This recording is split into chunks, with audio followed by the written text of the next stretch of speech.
আসসালামু আলাইকুম রহমতুল্লাহ। প্রিয় দর্শক, আপনারা সবাই কেমন আছেন? আশা করি আপনারা সবাই ভালো আছেন।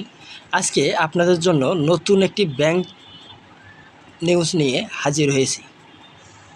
এর আগে আমরা একটি নিউজ করেছিলাম যে একীভূত করা হচ্ছে 5 ব্যাংক। আর আরেকটি কথা না বললেই নয়, আপনাদের মাঝে এর আগে একটি কথা গোপন রাখা হয়েছিল যে এবি ব্যাংক। আসলেই এবি ব্যাংকের কার্যক্রম পুরোটাই বন্ধের নির্দেশনা দিয়েছে বিশ্লেষকরা। কারণ এবি ব্যাংক একীভূতকরণের পরিবর্তনে ঘুরে দাঁড়াতে পারবে কিনা তা নিয়েও শঙ্কায় আছে কর্মকর্তা বিশ্লেষকরা। ঘুরে দাঁড়াতে না পারা ব্যাংকের কার্যক্রম বন্ধের পরামর্শ বিশ্লেষকদের। টাকা ছাপিয়ে দেওয়ার পরেও ঘুরে দাঁড়াতে না পারায় একীভূত হচ্ছে এক্সিম ব্যাংক সহ দেশের 5 ব্যাংক। শুধু এই 5 ব্যাংকই নয়, নিবিড় পর্যবেক্ষণে থাকা অন্যগুলোর ব্যাপারেও বিশেষ সিদ্ধান্ত নিতে চায় অর্থ মন্ত্রণালয়। তবে একীভূতকরণের পরিবর্তনে ঘুরে দাঁড়াতে না পারা ব্যাংকের কার্যক্রম বন্ধ করে দেওয়ার পক্ষে ছিল বিশ্লেষকরা।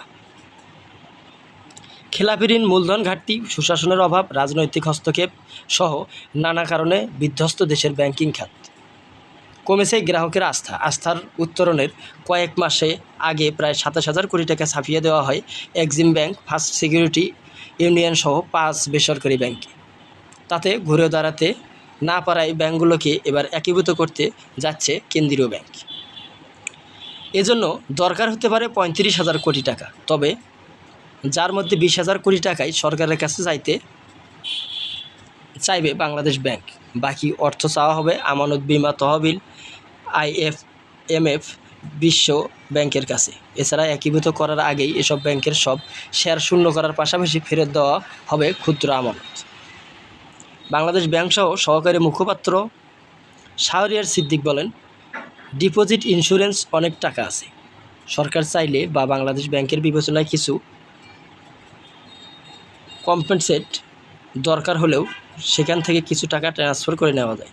বাংলাদেশ ব্যাংকের মুখপাত্র আরিফ হোসেন খান আরও বলেন, এবিআরসি ব্যাংক একীভূত হচ্ছে, সাধারণ মানুষের কাছে এবিসি এর শেয়ার রয়েছে। এখন 3টি কোম্পানির শেয়ারের অভিভূত মূল্য একটি, কিন্তু বাজার মূল্য তো এক না। তখন বাজার মূল্যকে অ্যাভারেজ দিয়েই আনা হবে। তবে একীভূতকরণে বাংলাদেশ খাত বিদ্যমান সমস্যার সমাধান দেখছে না আর্থিক খাত বিশ্লেষকরা। এ বিষয়ে বিআইবিএমের সাবেক পরিচালক তৌফিক চৌধুরী বলেন, এগুলোর পেছনে সরকার কেন টাকা দেবে? কিছুদিন আগে সাপোর্ট দেওয়ার পরেও কি ব্যাংকগুলোর ঘুরিয়ে দাঁড়িয়েছে? তাই সাপোর্ট না দিয়ে বরং তাদের কাছ থেকে একটা রিকভারি পরিকল্পনার সময় নিয়ে ছেড়ে দেওয়া উচিত। এর মধ্যে ঘুরে দাঁড়াতে পারবে, না পারলে বন্ধ। বাংলাদেশ ব্যাংকের তথ্য অনুযায়ী গেল সেপ্টেম্বর থেকে চলতি মে পর্যন্ত 5 দুর্বল ব্যাংকের আমানত কমেছে 22,060 কোটি টাকা। এ সময় খেলাপি ঋণ দাঁড়িয়েছে প্রায় 1,47,000 কোটি টাকা, যা মোট দেয়া ঋণের প্রায় 77%। প্রিয় দর্শক, আপনারা যদি আমাদের চ্যানেলটিতে নতুন হয়ে থাকেন তাহলে অবশ্যই চ্যানেলটি সাবস্ক্রাইব করে বেল বাটন অন করে রাখবেন, যাতে সবার আগে সবসময় আপনাদের মাঝে খবর পৌঁছে যায়। আজকের মতন এই পর্যন্তই থাকছে। পরবর্তীতে সব নিউজ পেতে আমাদের সঙ্গেই থাকুন।